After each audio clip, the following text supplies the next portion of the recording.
Welcome back. It's been more than 10 years since the start of the Flint water crisis and nearly 3 years since the United States District Court approved the historic $626.25 million settlement for the people of Flint. And from that settlement announcement until today, the people of Flint are still waiting for payment from that settlement.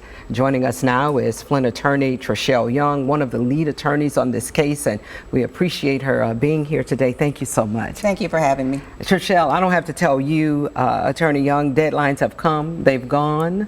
New deadlines have come and they've gone. And just recently, a lot of people in Flint received things in the mail saying they needed to submit something else. So where does this settlement stand? So this process has gone through about 4 fundamental steps. In the beginning, we had to reach the settlement, which took several years, and it was a historic settlement in the history of the state of Michigan.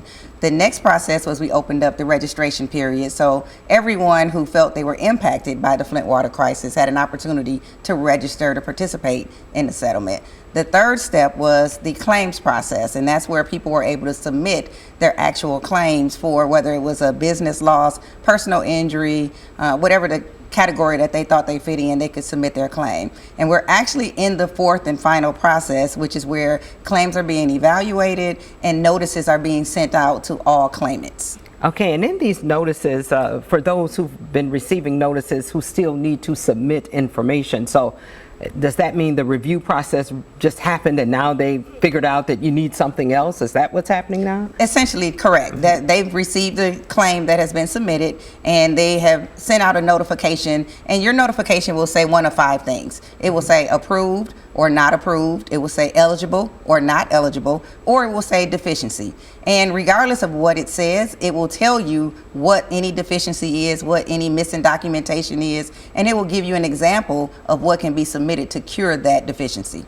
And it'll have a deadline date on it as well. Correct. What if someone doesn't have that information by the deadline? Does that mean they're no longer eligible to be a part of the settlement? So it does not mean that. And we have been really strong proponents of trying to meet and satisfy the deadlines, but the deadlines were a really short turnaround period. It wasn't an extended time frame. And one of the reasons for that is because this has already taken such a long time to get resolved that they didn't want to drag that time period out. We are telling our clients and anyone involved in this settlement, even if they have missed the deadline, to submit whatever they have that was missing documentation, and we will fight that battle to make sure that that claim gets processed.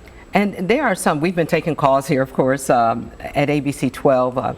People say their loved ones have passed away since this whole process started. Is there a process for that, for the surviving family, spouse, or member? Absolutely. And anybody that's in that type of predicament should contact us or whoever is representing them. They will have to utilize the probate estate route because that person is still entitled to the benefits of their claim, but their claim will be paid out to their estate. And then the beneficiaries of their estate will be able to determine what they want to do with those proceeds. We even have scenarios where when claims were filed, some of the claimants were minors and now they are adults. And so some of the notices that have gone out are to people who are new adults, and now they have to actually sign for their own claim, because rather than it going through the minor portal, it'll go through the adult portal where they can get their award directly instead of having to go through a system. You mentioned at the onset that this is the fourth, and is it the final part of the process? This is the fourth and final part of the process. And so what's a timeline? How long can this process last? What's a timeline? The question most people have is, when are we going to get our payout? So what's the timeline? So we don't have a timeline. That really comes from the claims administrator. What we do know is that the deadline on these claims, most of them have come and passed, but again, we're still processing. So even if you get a result or a response that says you're not eligible or what you have is not sufficient, you can appeal that decision. And so because there is a time frame for appeals, there's a time frame for a request for reconsideration.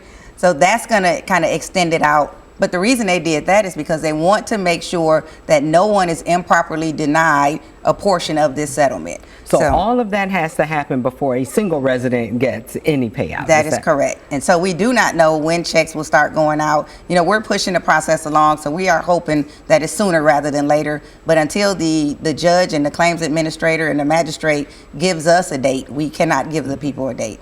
If people still have questions or need information, can they contact you and your offices? Absolutely. If they are a member of the class or we represent them, then we encourage them to contact us. They can go to our website, which is flintwaterjustice.com. They can email us at info@flintwaterjustice.com. They can call us at 866-566-0171, or they can go and email us at info@flintwaterjustice.com. All right, Attorney Trishelle Young, thank you so much for being here today and, sharing this information with our audience. Thank We you for appreciate having it. me.